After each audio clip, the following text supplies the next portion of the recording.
नमस्कार, सत श्री अकाल, अस्सलाम वालेकुम, जय हिंद साथियों। आप सभी का तहे दिल से स्वागत करते हैं यूजीसी अड्डा के इस महामंच पे। आज के सेशंस में खास तौर से मैं जो बात करने वाला हूं वो बड़ा ही महत्वपूर्ण है। महत्वपूर्ण क्यों ना हो, क्योंकि क्वेश्चन है सवाल मार्क। कहते हैं ना कि वो ऐसे मार्क का कि क्वेश्चन मार्क का। क्वेश्चन मार्क क्या कि अंतिम दिनों में टॉपर क्या करते हैं, अंतिम दिनों में नेट क्वालिफाई करने की निंजा ट्रिक या शॉर्टकट ट्रिक क्या हो सकता है। तो इस चीज को ध्यान से आप लोग समझना कि क्या बताने वाला हूं मैं।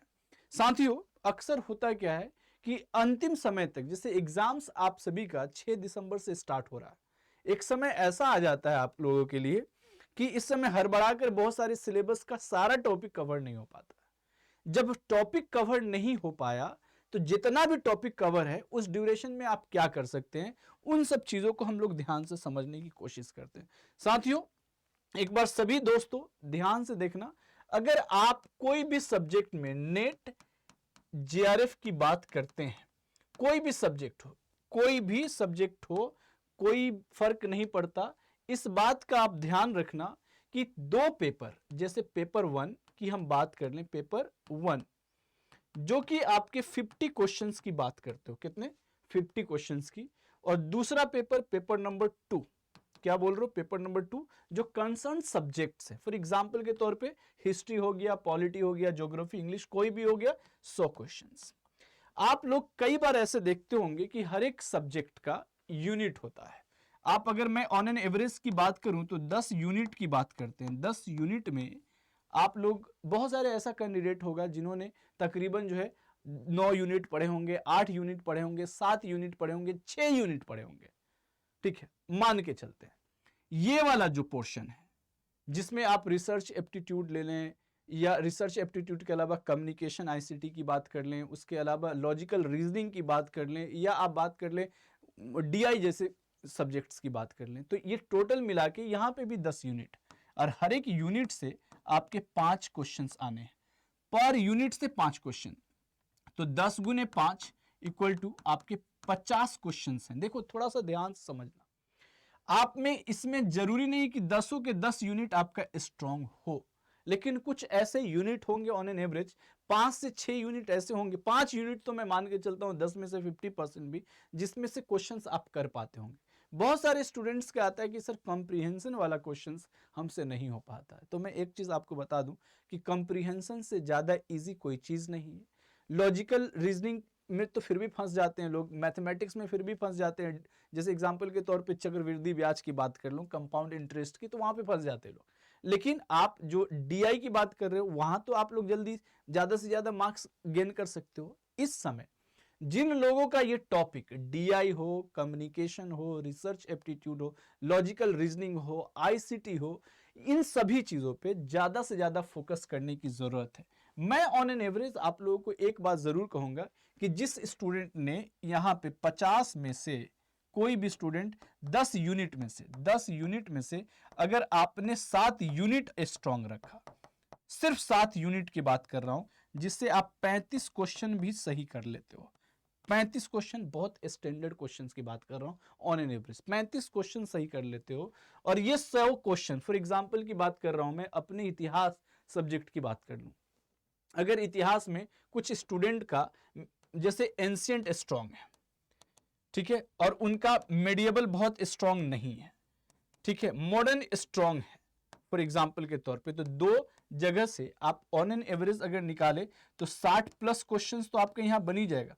60 में से अगर आप इसमें भी कुछ ना कुछ तुक्का से आप सही कर ही लीजिएगा। एग्जाम्पल के तौर पे तीनों में से अगर दो भी ऑन एन एवरेज सही है आपका, तो आप, अगर मैं मान के चलता हूं 55 से 62 क्वेश्चन के बीच में भी अगर आप कर लेते हैं, तो आपका on an average net qualify हो सकता है।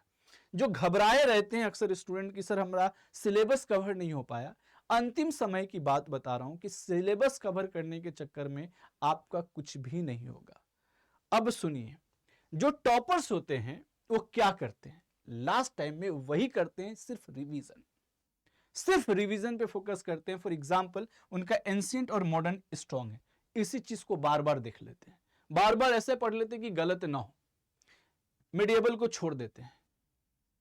अगर किसी का मेडिएबल और मॉडर्न स्ट्रांग है तो इस चीज को रिवाइज करेंगे बार बार, एंशिएंट को थोड़ा सा इग्नोर करके चल लेंगे, क्योंकि नया कम समय बचा हुआ, 6 तारीख से एग्जाम है। कम समय में अगर आप सोचेंगे कि ज्यादा से ज्यादा चीजें हम कवर करें तो कुछ भी कवर नहीं हो पाएगा दोस्तों।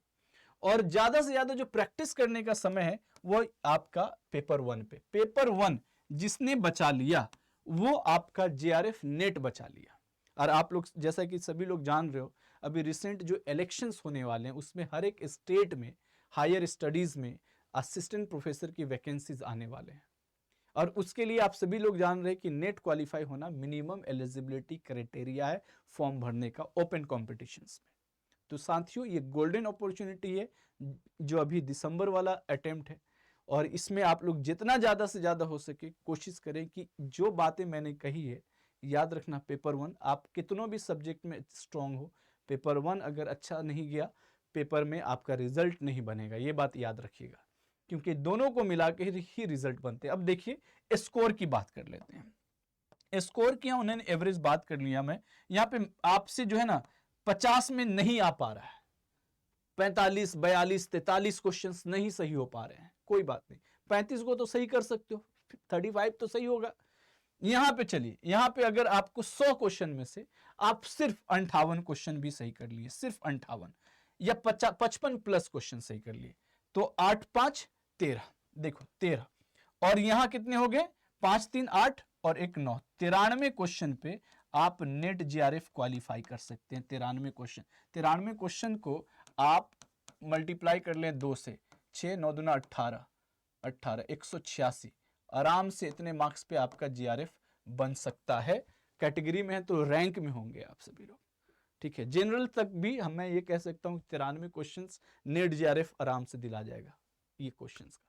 तो ये एक तरीका है, जो तरीका मैंने आप लोगों को समझाने की कोशिश की। अंतिम समय में अक्सर स्टूडेंट्स जो है ना घबराए रहता, अक्सर स्टूडेंट्स, तो घबराने से ज़्यादा ज़रूरी कि रिवीजन पे फोकस करें, नया चीज़ पे ज़्यादा से ज़्यादा टाइम ना लगाएं, वही चीज़ पढ़ें जितना आपको पढ़ाया गया है, जितना आपने अब तक पढ़ा है।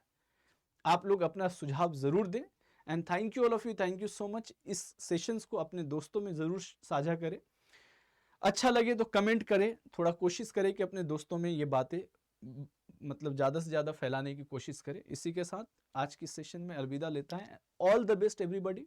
अच्छे से पेपर देना, काम होके देना, पेपर शांति से देना, खुश होके देना, और ये बात याद रखना कि आपको आता है, आपने मेहनत की है, आपकी सफलता आपके कदमों को चूमेगी। इसी के साथ धन्यवाद, अलविदा दोस्तों, जय हिंद, जय भारत।